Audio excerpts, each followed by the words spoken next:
स्वागत है, जोरदार तालियों से स्वागत, हाथ खड़े करके स्वागत। भारत माता की, भारत माता की, स्मृति ईरानी जी की, स्मृति ईरानी जी की जोरदार तालियों से स्वागत। भारत माता की, वंदे वंदे वंदे वंदे वंदे वंदे। भारत माता की, भारत माता की, भारत माता की, वंदे वंदे वंदे। बहन स्मृति ईरानी जी, बहन स्मृति ईरानी जी।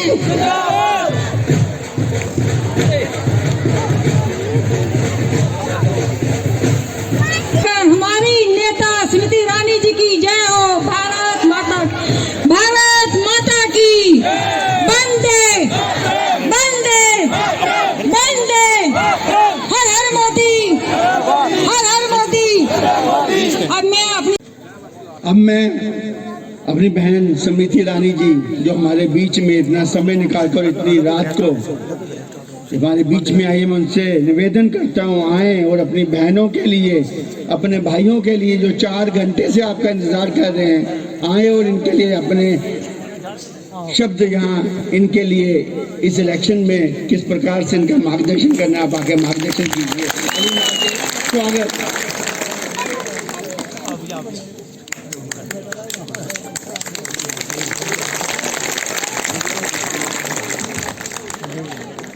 बहुत भाग्यशाली होते हैं वो लोग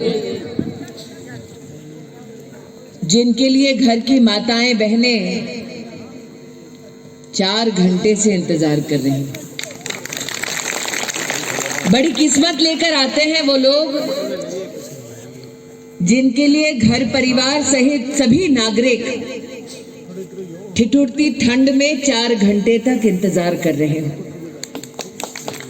और आज इतना प्रेम, इतना सम्मान जो जनता जनार्दन ने मुझे और भारतीय जनता पार्टी के कार्यकर्ताओं को दिया, उसके लिए इस मंच से भाजपा के एक एक कार्यकर्ता, एक एक जनप्रतिनिधि के माध्यम से हम आपके चरणों में वंदन करते हैं, आपका अभिनंदन करते हैं, आपके प्रति आभार व्यक्त करते हैं। शायद ही कोई राजनीतिक दल ऐसा हो जिसके एक कार्यक्रम में जनता जनार्दन इतना सहयोग करे, इतना आशीर्वाद दे। और ना मैं इस भ्रम में हूं कि आशीर्वाद मात्र मेरे लिए है, ना मंच पर किसी नेता को इस बात का भ्रम है कि आशीर्वाद हम में से किसी के लिए है। सच पूछें तो यह आशीर्वाद, जनता का ये प्रेम उस नरेंद्र मोदी के लिए है जिसको आपने अपना आशीर्वाद, अपना वोट देकर देश का प्रधान सेवक बनाया। जम्मू कश्मीर की जनता ने वर्षों वर्ष ऐसे नेताओं को देखा जिन्होंने गरीब को, साधारण नागरिक को नेताओं के इर्द गिर्द घूमने के लिए मजबूर किया। जम्मू कश्मीर की जनता ने वर्षों तक ऐसे नेताओं को देखा जिन्होंने अपने लिए सपनों का महल बनाया और गरीब को, नागरिक को अपने हाल पर छोड़ दिया।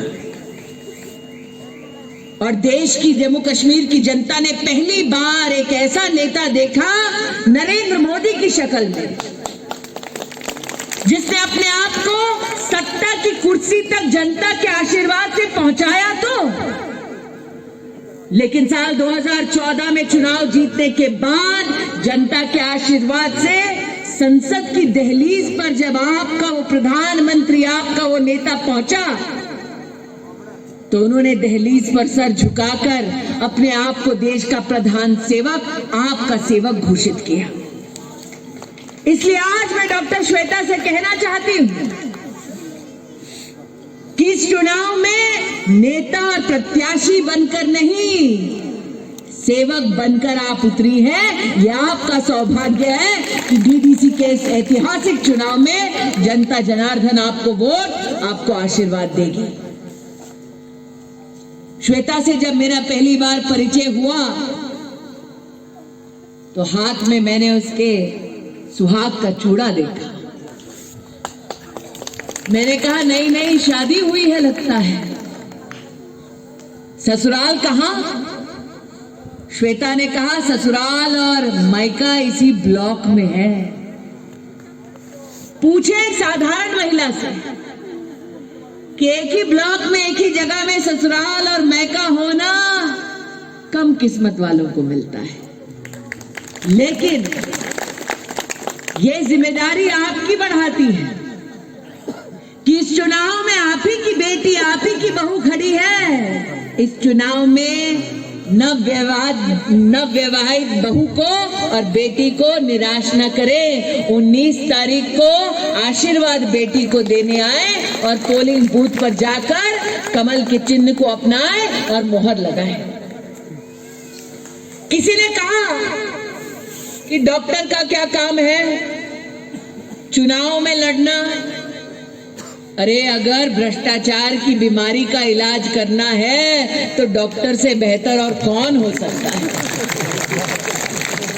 किसी ने कहा अरे डॉक्टर का क्या काम है, अगर विकास से वंचित रही जनता, अगर विकास सही रूप में पहुंचाना है तो बागडोर के थामने के लिए एक महिला को ही सामने लाना है। यहां बैठा एक परिवार जानता है कि घर पर जब विपदा आती है तो सबसे पहले परिवार के सामने ढाल बनकर परिवार की महिला खड़ी हो जाती है। और इसीलिए आज हमारा सौभाग्य है कि एक महिला प्रत्याशी के लिए आपसे वोट मांगने आए हैं। सामने भी एक महिला प्रत्याशी है, लेकिन वो प्रत्याशी ऐसी जिनके पतिदेव ने वर्षों वर्ष सांसद का सुख भोगा है और सांसद होने के बाद भी विकास का काम आपके लिए नहीं किया है। और इसलिए आज आपसे कहने आए हैं कि एक साधारण महिला, एक ओजस्वी महिला, एक डॉक्टर को अपना वोट दे और अपने लिए घर घर विकास ले जाए। 19 तारीख को पोलिंग बूथ पर आए, कमल के चिन्ह पर मुहर लगाए। ये गुजारिश, ये निवेदन आज आपके बीच करने आए। जब जनता जनार्दन वोट देने के लिए किसी कार्यक्रम में एकत्रित होती है तब पूछती है कि वोट के एवज में हमको क्या मिलेगा। आज आप सबसे कहने आई हूं कि साल 2014 में जब आपने नरेंद्र मोदी को वोट दिया था तो मोदी ने आपसे क्या वादा किया था। जम्मू कश्मीर की जनता से, देश की जनता से मोदी जी ने वादा किया था कि कश्मीर से लेकर कन्याकुमारी तक देश को एक संविधान, एक ध्वज के नीचे जोड़ा जाएगा, धारा 370 को हटाया जाएगा। वो वचन दिया तो पूरा किया। बात बेटियों की निकली है तो ये भी कह दो कि जब धारा 370 थी जम्मू कश्मीर में तो हमारे प्रदेश की बेटियां अपने घर में ही पढ़ाई कर दी जाती थी। जब परिवार में बेटी जन्म लेती है तो बड़े बूढ़े उसके सर पर हाथ रखकर ये वचन देते हैं कि मरते दम तक बेटी के सर पर मायके का साया रहेगा, मायका उसका संरक्षण करेगा।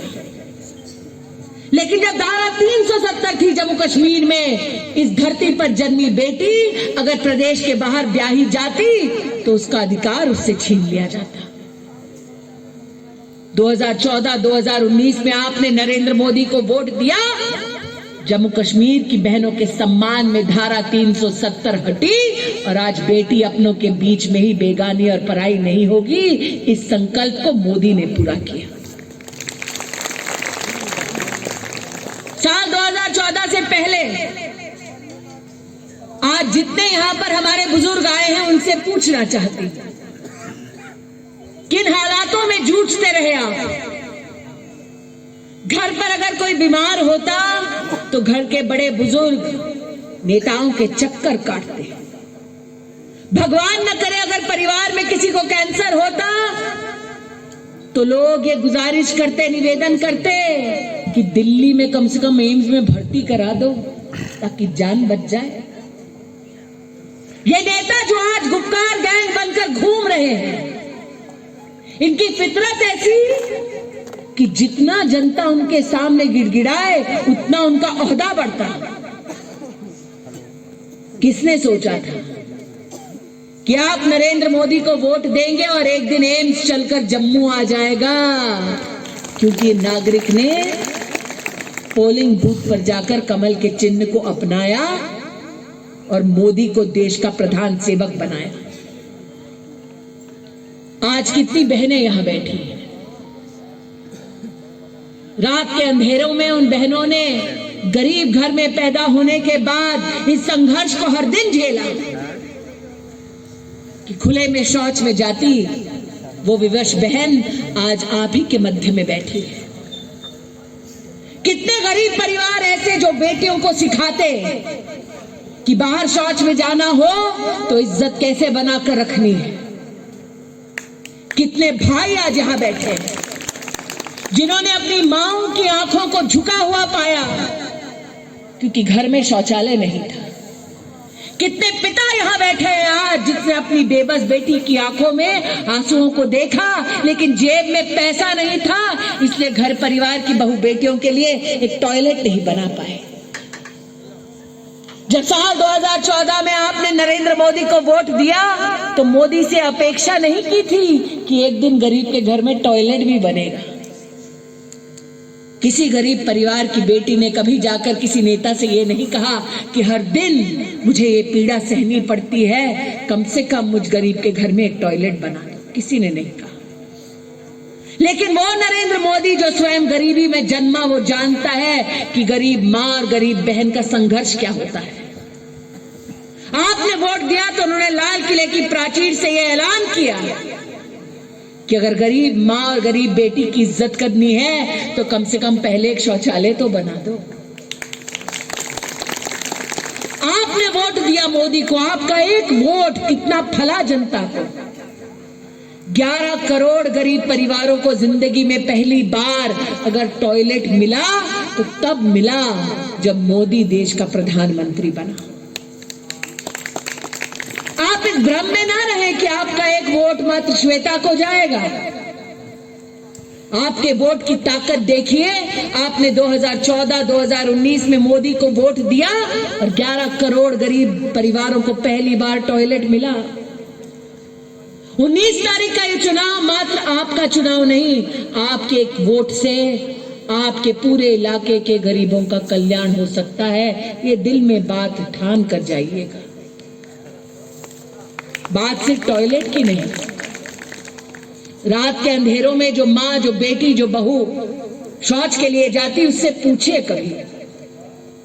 भगवान न करे सामने से कोई गाड़ी आती तो महिला अपने आंचल से अपने आप को ढांकती ताकि सरेआम वो बेइज्जत ना हो। ये सच है, कड़वा सच, जिसके साथ गरीब परिवार वर्षों वर्ष जीते थे। अरे पूछो उन बेटों से जो मां से कहते हैं कि गरम गरम रोटी खिलाए तो ये पता होता उस बेटे को कि मां को रसोई में जाकर चूल्हा फूंकना है।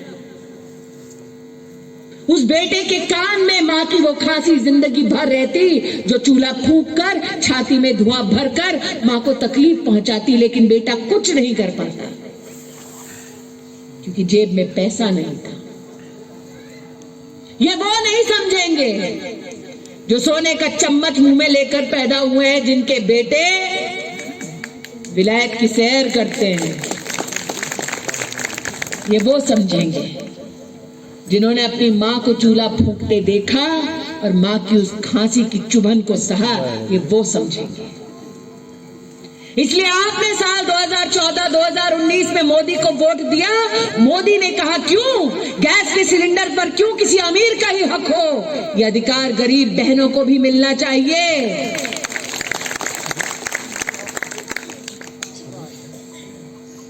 और 8 करोड़ गरीब बहनों को जिंदगी में पहली बार गैस का सिलेंडर अगर किसी ने पहुंचाया तो मोदी ने पहुंचाया। आज आपसे कहने आया कि बिना मांगे गैस का सिलेंडर दिया, बिना मांगे शौचालय बनाया, उस पार्टी को वोट दें जिसने आपके जीवन में ये मूलभूत सेवाएं दी जो 70 साल में गुपकार गैंग कभी आपको दे नहीं पाई। आज जनता जनार्दन के मध्य में आई हो तो कहना चाहती हूं, गरीब का संघर्ष अनोखा होता है। गरीब का बेटा घर की दहलीज पार करके अगर जिंदगी में कुछ बन भी जाए तब भी गरीबी के संघर्ष को नहीं भूलता है। और संघर्ष ऐसा कि हिंदुस्तान की आवाम ने, हिंदुस्तान की जनता ने कांग्रेस का वो राज भी देखा जब उनके नेता ने सरेआम बड़े फक्र से, बड़े गर्व से ऐलान कर दिया कि दिल्ली से 1 रुपया निकलता है तो गांव तक पहुंचते पहुंचते 10 पैसा हो जाता है। पहली बार देश की जनता ने एक ऐसे कांग्रेस के नेता को देखा जिसने सरेआम ऐलान कर दिया कि 90 पैसे कांग्रेस वाले ही खा जाते हैं। नरेंद्र मोदी जब देश के प्रधान सेवक बने, उन्होंने कहा कि देश की तिजोरी से अगर रुपया निकला गरीब के नाम का तो गरीब के बैंक के खाते तक जाएगा।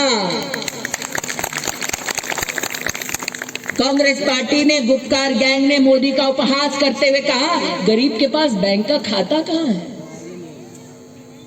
बैंक वालों ने कहा, खाता खोलने का पैसा कहां है गरीब के पास? मोदी ने ऐलान किया कि गरीब की जेब में पैसा ना हो तब भी बैंक को मुफ्त में बैंक का खाता खोलना पड़ेगा जनधन योजना के माध्यम से। साल 2014 में आपने 1 वोट दिया मोदी को, और इन 5 सालों में मोदी ने देश में 40 करोड़ गरीबों का जिंदगी में पहली बार बैंक का खाता खोला। आपके 1 वोट से 40 करोड़ हिंदुस्तानियों को पहली बार जिंदगी में बैंक का खाता मिला। इसलिए 19 तारीख को जब आप पोलिंग बूथ पर जाएंगे तो इस भ्रम में ना रहें कि वो वोट सिर्फ श्वेता का वोट है। वो वोट हर गरीब की दुआ है जिस 40 करोड़ गरीबों का पहली बार बैंक का खाता खुला, जो 11 करोड़ गरीब परिवारों को पहली बार टॉयलेट मिला, जो 8 करोड़ गरीब बहनों को जिंदगी में पहली बार गैस का सिलेंडर मिला। इसलिए आज आपसे कहने आए कि जब बाकी पार्टियों के नेता आपसे वोट मांगने आए, उनसे पूछिए कि 70 साल में एक टॉयलेट नहीं बना पाए, हमारा भविष्य क्या खाक बनाओगे? इसलिए आज आपसे कहने आई हूं कि जब बाकी पार्टियों के नेता आपसे वोट मांगने आए तो उनसे पूछिए, 70 साल में गरीब के घर में गैस सिलेंडर तक नहीं पहुंचा पाए, हमारी जिंदगी क्या खाक बनाओगे? और देखिए जनता की ताकत देखिए।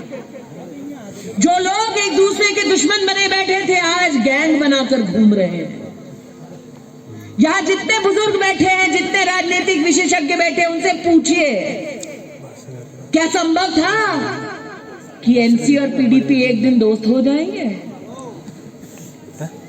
क्या संभव था कि मिलकर पैंथर पार्टी के लोगों के साथ चाय पिलाएंगे? इकट्ठे तब हुए जब इनकी रसोई बंद हुई, इकट्ठे तब हुए।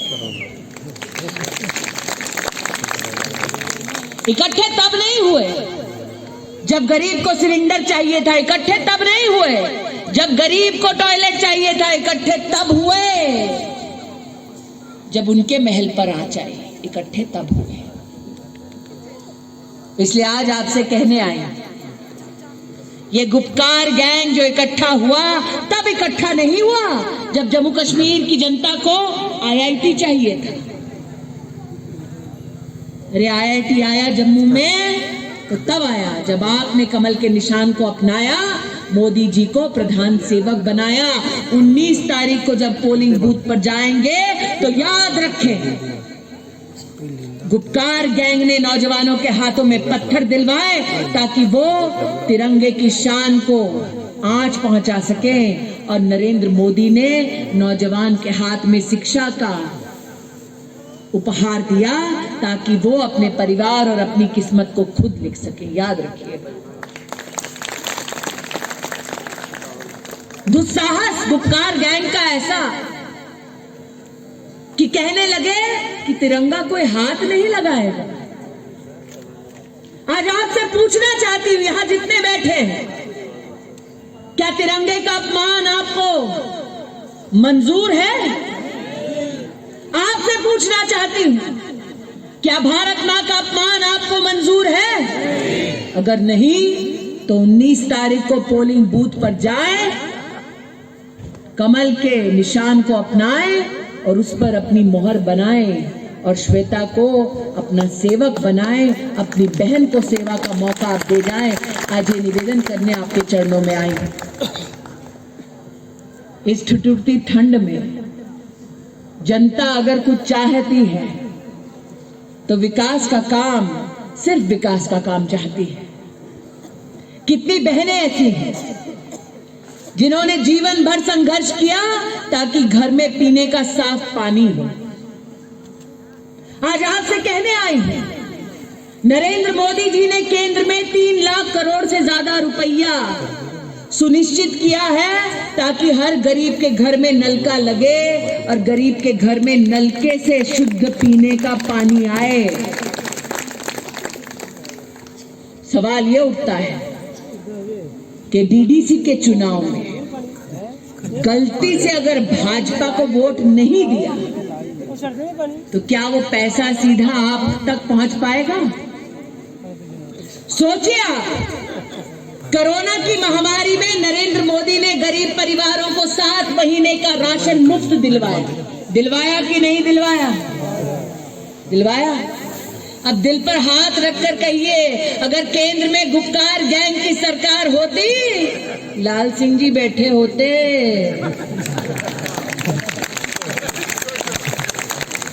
तो ये अनाज वहीं से भाई ऐसे कर रहा है, ये अनाज गरीब तक पहुंचता नहीं पहुंचता।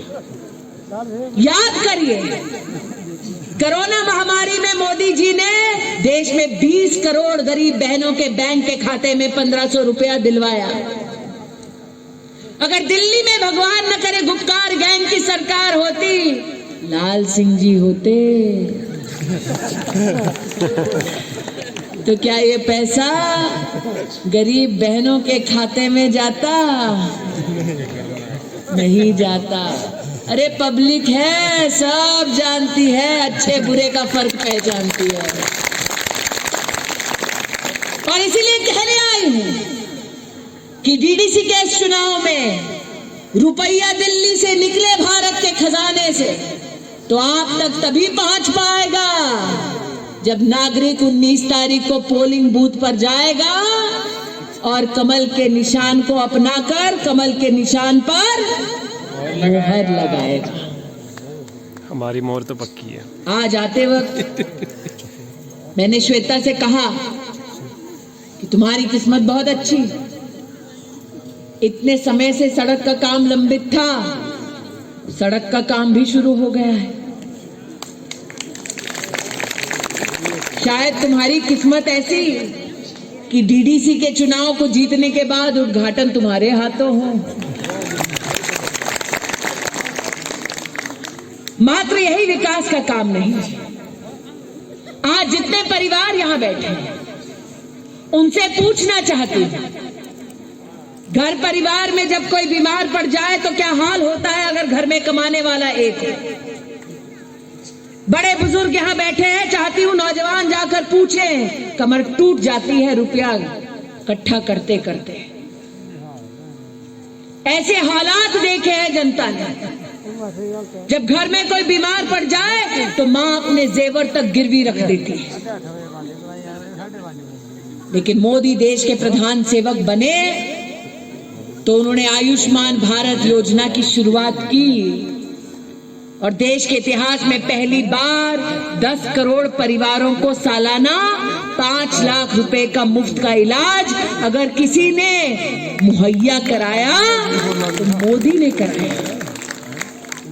इसलिए आज आपसे कहना चाहती हूं कि वो राजनीतिक दल जो गुपकार गैंग बनकर बैठे हैं, ये तब इकट्ठे नहीं हुए जब गरीब को इलाज कराना था, ये तब इकट्ठे हुए जब इनकी राजनीति बीमार हो गई।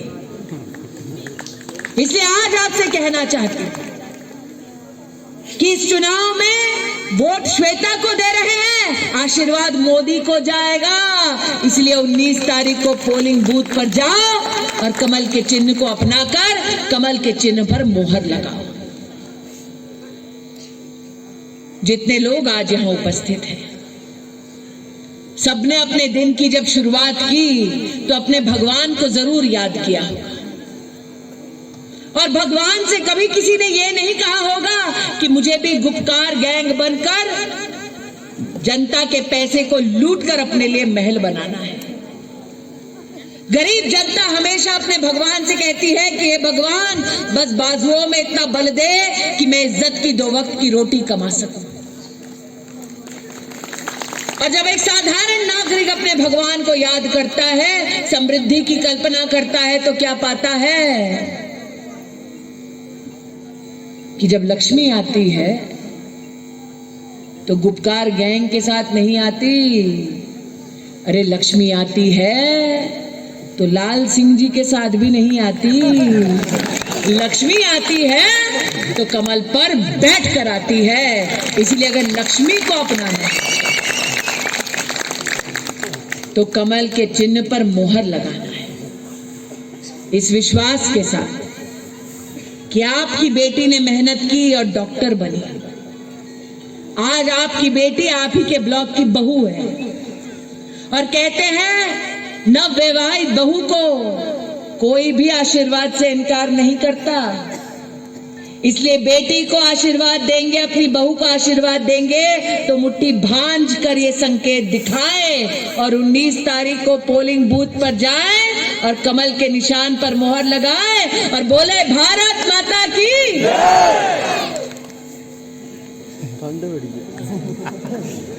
बहनों ने तो बड़ा बोल दिया, भाई चुप बैठे हैं। भाई बहनों का जोश तो देख ले, थोड़ा भाइयों का भी देख ले। ठीक, भारती का जयकारा ऐसा लगाए कि कश्मीर से कन्याकुमारी तक एक ही आवाज में हम कहें, बोलो भारत माता की। अब भाई जागे, आपका आशीर्वाद श्वेता को मिलेगा। 19 को आप सब अपने लिए और अपनों के लिए पोलिंग बूथ पर आकर कमल के निशान पर अपनी मुहर लगाएंगे। इसी प्रार्थना के साथ अपनी वाणी को विराम देती हूँ। जय हिंद, जय भारत। जी से बोल कर दिए वो सभी अतिथि को थैंक्स करें। भारत माता की। मैं सारे दा